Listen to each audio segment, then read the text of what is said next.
El título de esta predicación es Parado y preguntad por las sendas antiguas. Jeremías 6:16. Así dijo Jehová: paraos en los caminos y mirad y preguntad por las sendas antiguas, cuál sea el buen camino, y andad por él. Jeremías comenzó su ministerio profético alrededor del año 627 antes de Cristo. Bendito sea el nombre del Señor. En el 13º año del rey Josías. Jeremías no se creía capaz de llevar esta gran responsabilidad de parte del Señor. Él se sentía pequeño, pero vino palabra de Dios a Jeremías en Jeremías 1:4-8 y dice: vino pues palabra de Jehová a mí diciendo: antes que te formases en el vientre te conocí, y antes que nacieses te santifiqué, te di por profeta a las naciones. Y yo dije: Señor Jehová, he aquí no sé hablar, porque soy niño. Y me dijo Jehová: no digas soy niño, porque a todo lo que te envíe irás tú, y dirás todo lo que te mande. No temas delante de ellos, porque contigo estoy para librarte, dice el Señor. Vino palabra del Señor a Jeremías y le dijo: ve y hazlo. Y Jeremías puso pretextos, que era niño, que no tenía gran conocimiento, pero Dios le empujó de una manera especial.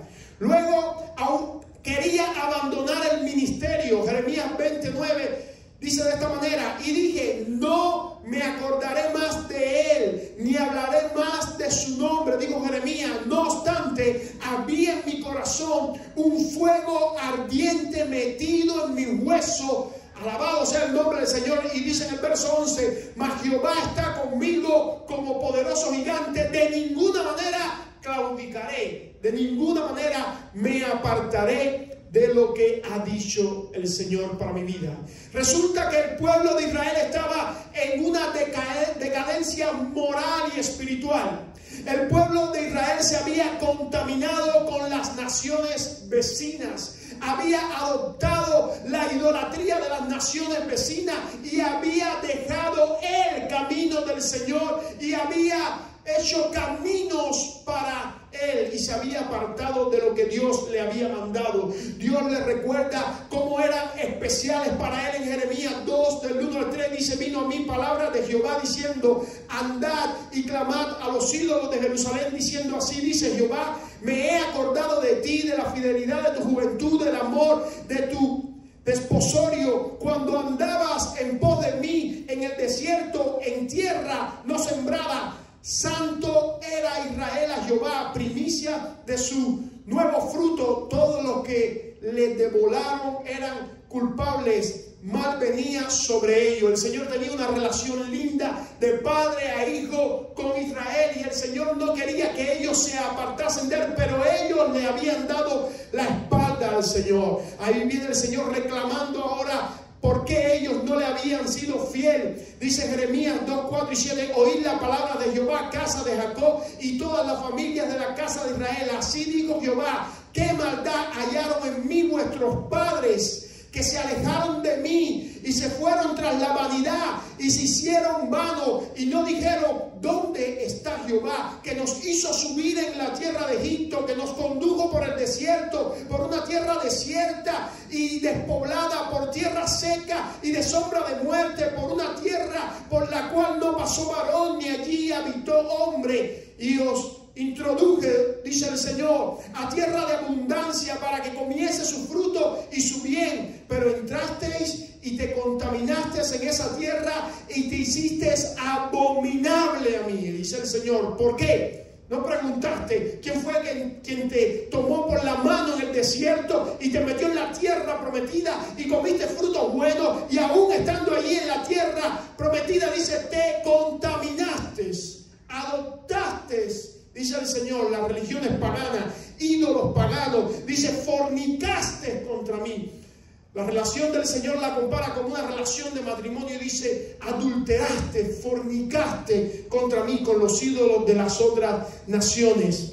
Ahora dice el Señor las consecuencias por este pecado en Jeremías 3:3. Por esta causa las aguas han sido detenidas y faltó la lluvia tardía, y has tenido frente y has tenido frente a rameras y no quisiste tener vergüenza de lo que hiciste. El pueblo de Israel había pecado, se había contaminado con las naciones paganas y ahora había llegado el juicio del Señor a las tribus del norte, y había llegado también a las tribus del sur, a la escogida Judá, había llegado las tribus. Este versículo bíblico nos habla de tres cosas importantes: la necesidad que tenía el pueblo de Israel y por supuesto aplicable a nosotros, necesidad urgente de pararnos en los caminos que llevamos.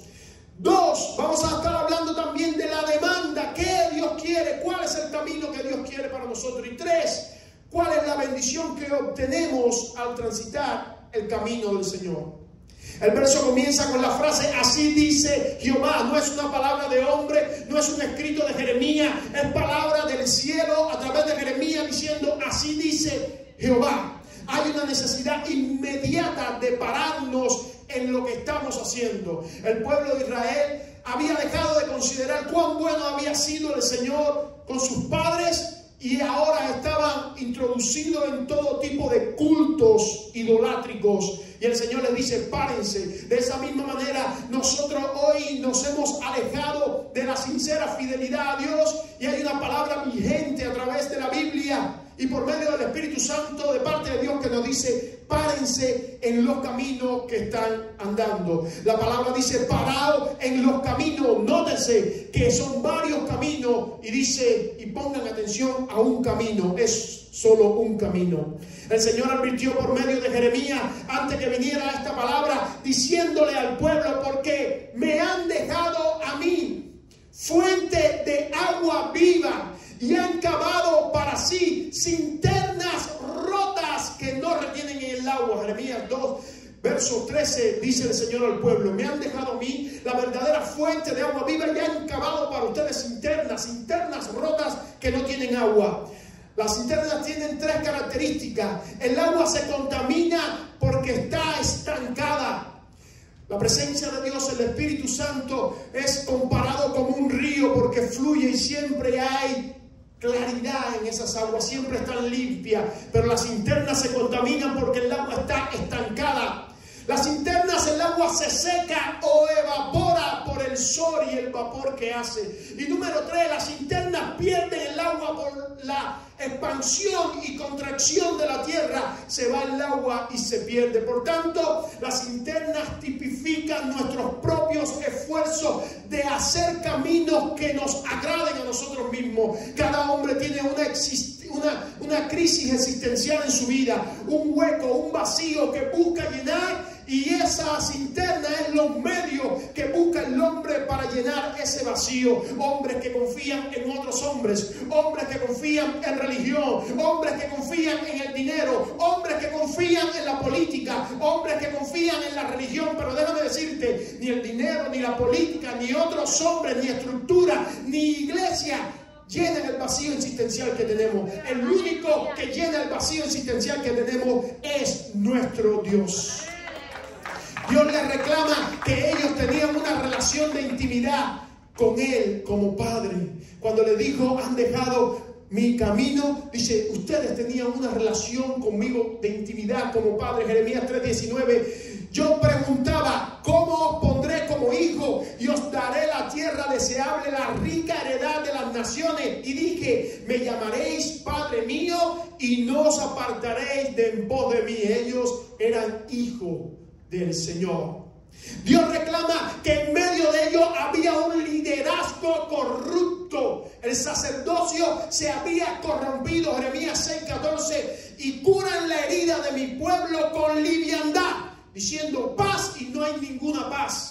Hoy podemos ver también que la iglesia de Cristo ha perdido la relación de paternidad con Dios. Esa relación que el Señor Jesús enseñó en su oración cuando dijo: cuando oren, clamen de esta manera: Padre nuestro. Allí hay una relación de paternidad. Y también el sacerdocio, el liderazgo de este tiempo se ha corrompido, manipulando el buen evangelio, manipulando el evangelio de verdad, manipulando el camino de antaño, haciendo mercadería del evangelio, entronizándose hombres. En vez de darle la gloria a Dios, se están dando la gloria a ellos mismos. Oh, Dios le reclamó al pueblo también que ellos se habían acostumbrado a hacer cultos rituales y que Dios aborrecía la ritualidad de los cultos. Isaías 5:18 dice: ay de los que traen la iniquidad con cuerdas de vanidad y el pecado con yugas de carreta, los cuales dicen: vengan ya, apresúrense su obra y veamos,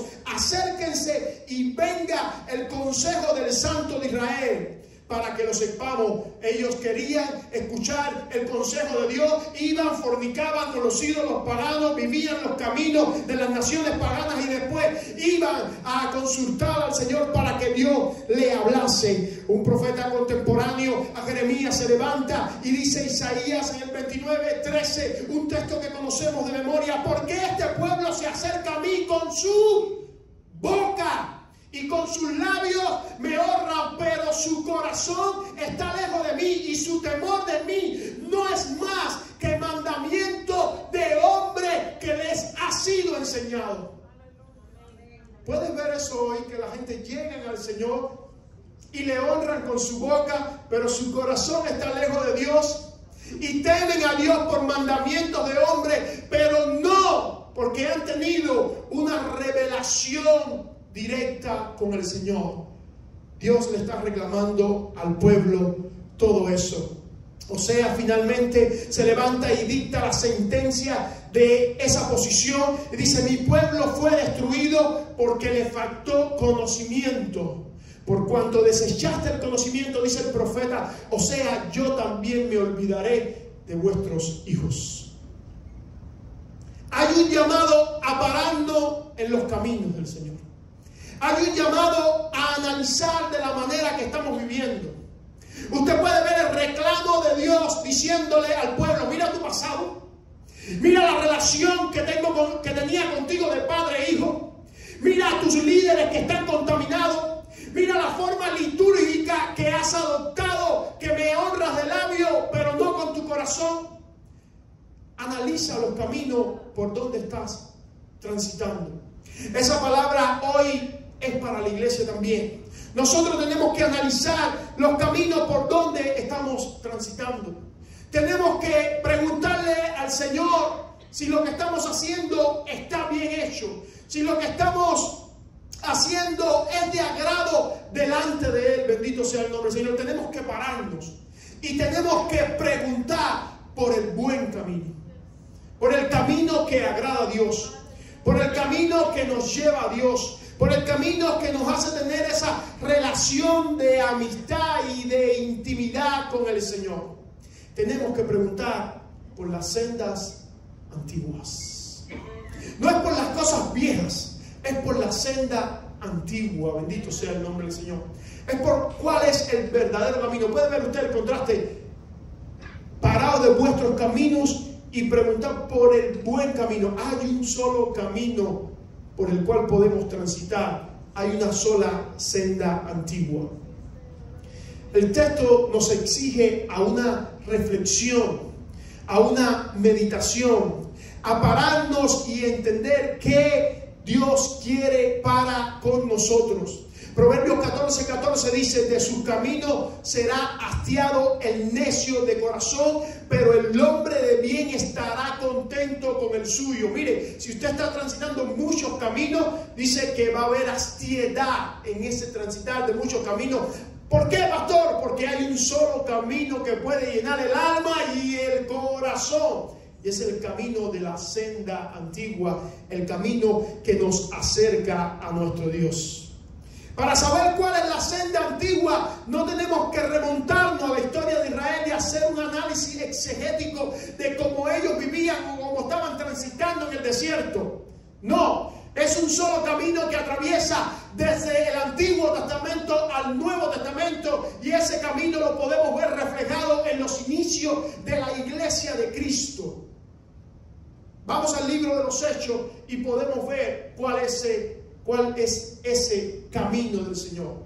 esa senda antigua, ese camino de dependencia. El camino de la senda antigua es un camino de dependencia de Dios. Yo dependo de Dios para todo. Yo necesito a Dios para todo. Me hace falta Dios en mi vida para todo. Me hace falta Dios en mi vida para mi matrimonio, para mis hijos, para mi ministerio, para mi trabajo, para mi economía, para mi salud. Para todo me hace falta el Señor en nuestra vida. Si de alguna manera no estamos dependiendo de Dios para todo, es que hemos dejado el transitar por el único y buen camino del Señor. Si de alguna manera dependemos de nosotros mismos, de nuestro trabajo, de nuestra fuerza, de nuestra inteligencia, de nuestra influencia, hemos abandonado el buen camino del Señor. Ahora, lo primero que vemos en la iglesia primitiva es que ellos tenían algo que, a mi entender, se ha ido desapareciendo paulatinamente, y es la comunión con Dios. Comunión con Dios. Esa palabra que repetimos tanto en nuestra liturgia de culto, esa palabra que predicamos tanto, esa palabra que hacemos tanto hincapié, pero lo real es que la iglesia de Cristo contemporánea ha perdido su comunión con Dios. Ellos tenían una comunión implacable de dos formas singulares. Número uno, comunión con Dios por medio de la oración. Ellos mantenían un estilo de vida de oración. Cuando hablo de ellos, estoy hablando de la iglesia primitiva constante. Hechos 1:14. Todos estos perseveraban unánimes en oración y en ruego. Me llama la atención que hoy la iglesia pone ministerios de intercesión. La Biblia me dice en Hechos que todos perseveraban juntos en oración y ruego. La intercesión y la oración no es para un grupo seleccionado. La oración es para toda la iglesia. Hay 4 hermanas o 5 hermanas que se conectan el martes y le hemos llamado ministerio de intercesión, pero eso no es lo que la Biblia dice. La Biblia dice que todos perseveraban juntos, unánimes en oración. La Biblia dice que todos estaban llamados a la oración. Oh, cuán difícil es congregar hermanos, no solamente esta iglesia, sino toda la iglesia por la cual he pasado, congregar hermanos día entre semana para orar. Mire, hermano, antiguamente cuando yo me convertí, cuando iba a la iglesia de pequeño, porque siempre desde pequeño iba a la iglesia, cuando tú llegabas al culto de oración, recuerdo que eran los martes, cuando llegabas al culto de oración 15 minutos antes, no 15 minutos después, 15 minutos antes, no tenías dónde arrodillarte, porque todo el mundo estaba arrodillado orando. Ojo con esto, la oración era arrodillado orando. La oración no era con una música de fondo, no existía música de fondo en ese tiempo. La oración no era con alguien con un micrófono animándote a orar para que no te quedara dormido, no. La oración era una constante delante de la presencia del Señor, derramando el alma y el corazón dependiendo de Dios. Usted lo que oía era un murmullo, un quebranto. Usted sentía la dependencia de la iglesia de Dios de una forma inigualable. Hoy la iglesia de Cristo no ora. Hoy la iglesia de Cristo no clama. La oración solamente se ha replegado para el 10% de la iglesia que viene el día entre semana y que se entretienen con 15 minutos de oración y con una música que les trata de estimular las emociones, pero no con un cambio en el corazón. La Biblia me habla de oración persistente. Ellos oraron por 10 días antes que viniese el Pentecostés. Daniel oró por 21 días para que el ángel pudiera llegar. La Biblia me habla de oración con ruego. No solo presentar peticiones, es derramar el alma delante de la presencia de Dios. La Biblia me habla de oraciones con dolores de parto, así como una mujer se quebranta pariendo y todas sus células se estremecen. La Biblia me habla de oraciones con dolores de parto. La Biblia me habla de oraciones con súplica, es pedir con humildad, con sumisión, con vehemencia. Hoy le pedimos a Dios como si nosotros tuviésemos el control y Dios nos tiene que contestar porque nosotros somos. No, la Biblia me habla de ir delante de la presencia con humildad, con sumisión, con vehemencia. La Biblia me habla de oración en el Espíritu.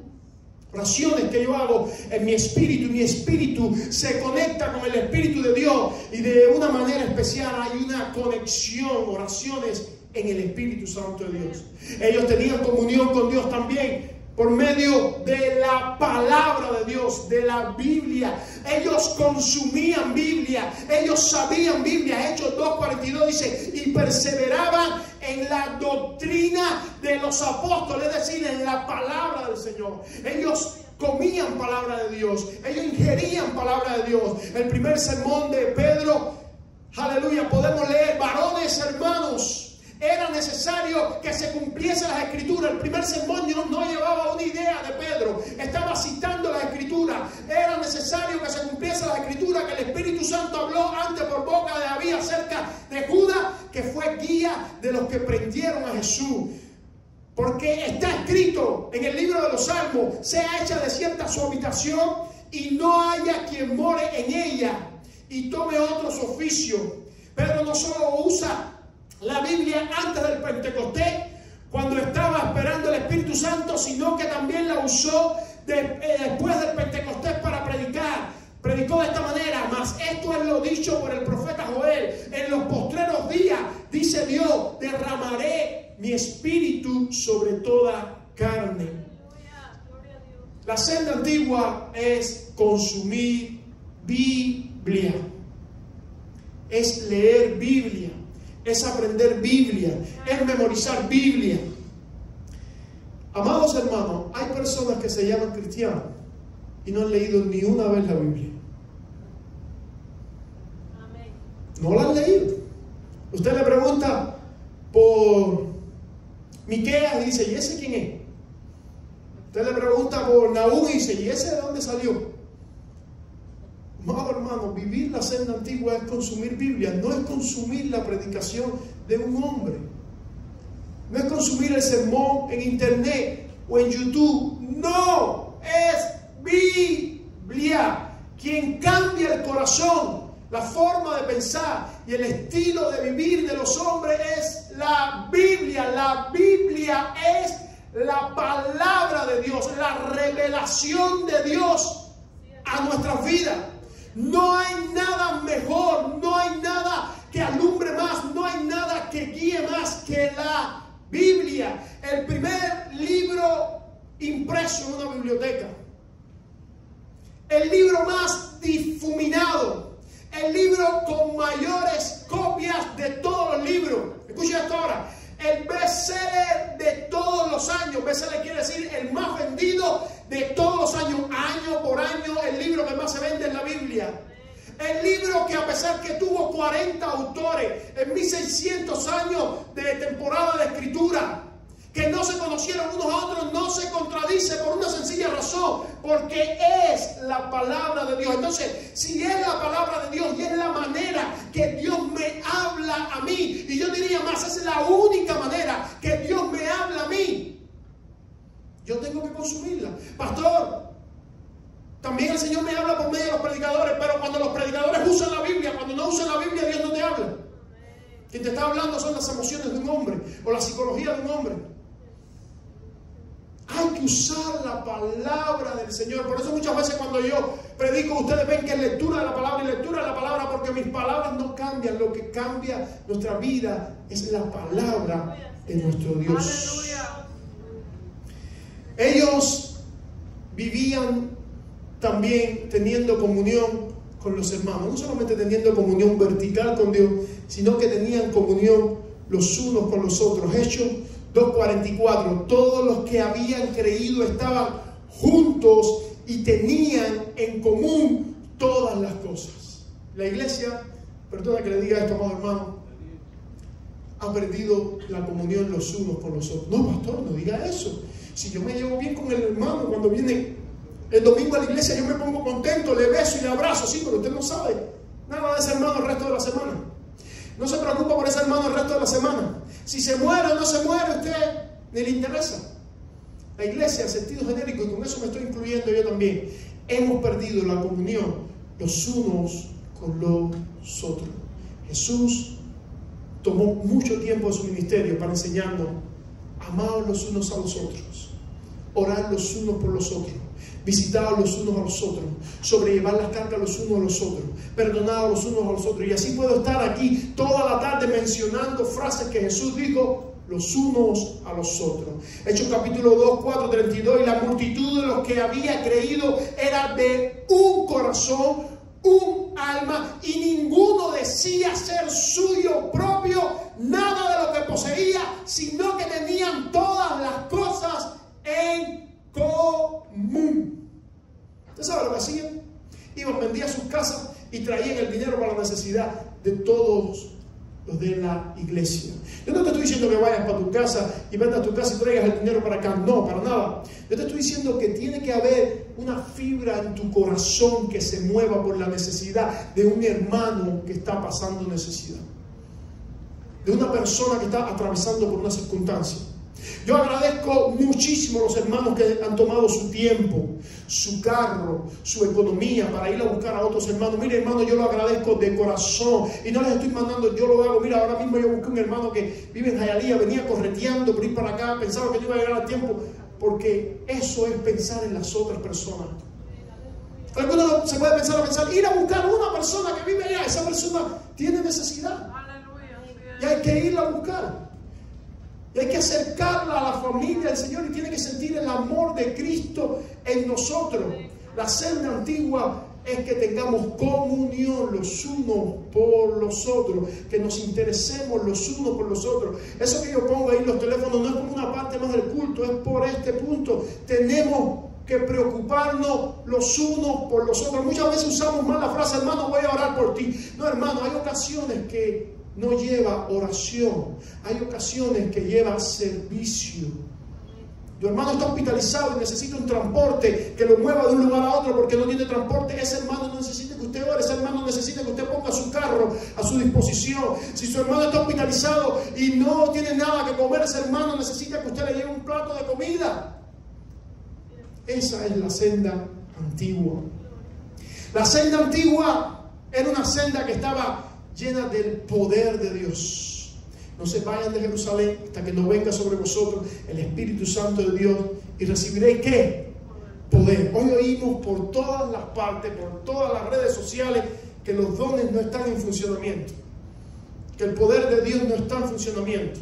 Es como que la iglesia está adormecida, y aún la iglesia pentecostal de huesos rojos que cree en las manifestaciones de Dios está apagada, está dormida. Cuando yo miro la iglesia primitiva, yo veo una iglesia que tenía el poder de Dios. Yo veo a Pedro y a Juan saliendo para el templo de Hermosa y diciéndole a ese hombre que estaba pidiendo limosna: no tengo ni oro ni plata, pero lo que tengo te doy. Sé sano en el nombre de Jesús de Nazaret. Yo veo una iglesia que oraba y las puertas de la cárcel se abrían, los ángeles descendían, les ponían en liberación. Yo veo una iglesia que ponía las manos sobre los enfermos y los enfermos sanaban. Yo veo una iglesia que iba a Samaria, que iba a todas las partes de Jerusalén, que iba a casa de Cornelio, y cuando oraban por todos esos que no eran ni siquiera de ahí judíos, dice que ellos recibían el don de hablar en lengua, recibían el Espíritu.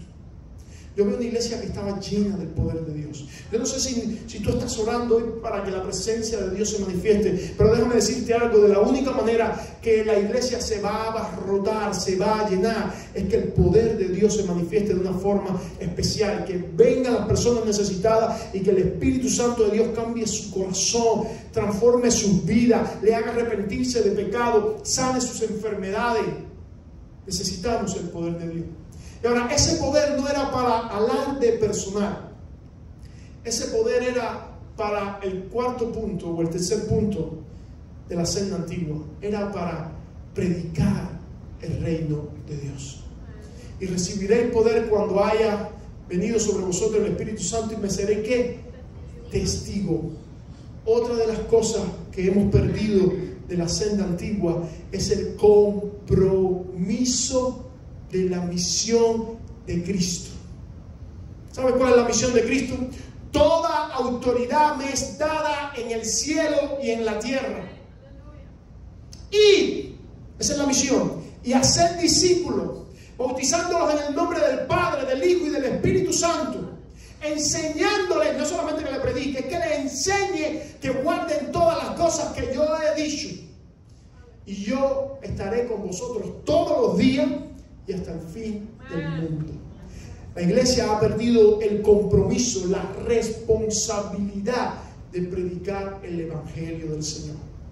Y yo quiero, como pregunta reflexiva, no quiero que me la conteste, ¿cuál fue la última persona a la cual le predicaste? ¿Cuál fue la última persona a la cual le extendiste el reino de Dios?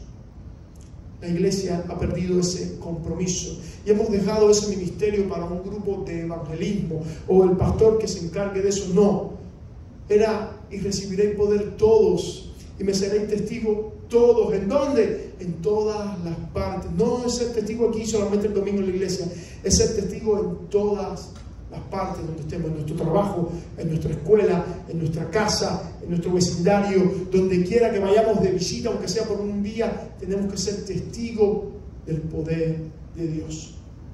La bendición.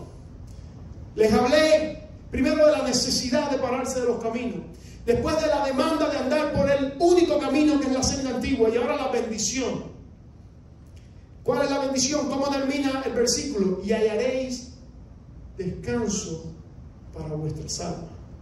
Paraos en vuestro camino, mirad si están andando por el buen camino, preguntad por el camino antiguo, y ahora la bendición, y hallaréis descanso para vuestras almas. Quiero hacer una pregunta reflexiva. ¿Te has sentido agitado, cansado, drenado, agotado, como que estás corriendo una carrera de maratón que no termina nunca? Como que no hay descanso para tu alma. Eso es una buena pregunta, porque eso nos dice si estamos transitando por la senda antigua o no. Todos los caminos que son paralelos o que quizás son buenos a la senda antigua no son la senda antigua. La senda antigua, dice la palabra del Señor, y hallaréis descanso para vuestras almas.